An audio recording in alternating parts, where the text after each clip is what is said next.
Yelah, nanti budak-budak I ambil. I will end on time, don't worry.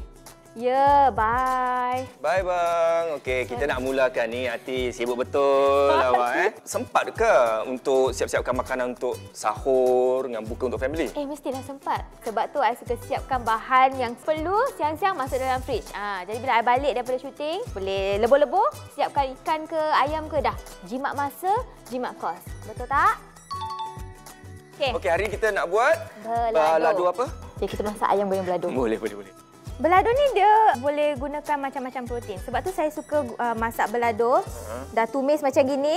Nanti saya taruh dalam Tupperware, saya simpan dalam peti ais. Misalnya hari tu saya shoot sampai petang. Panaskan macam gini, saya taruh je apa-apa saya nak. Udang ke, ayam ke, nak hotdog pun boleh. Kita dah masak ayam balado kan? Dah siap lah, senang. Sekarang kita, tadi ada petikan sikit untuk masak nasi goreng balado. Okey. So, kalaulah hari tu hari sibuk, ada balado dalam fridge, ada nasi yang semalam dah buat, ada apa-apa bahan yang you nak habiskan dalam peti ais tu, buat je nasi goreng, senang. Itu dia satu bumbu, macam-macam boleh masak. Ni saya hidangkan 2 jenis makanan.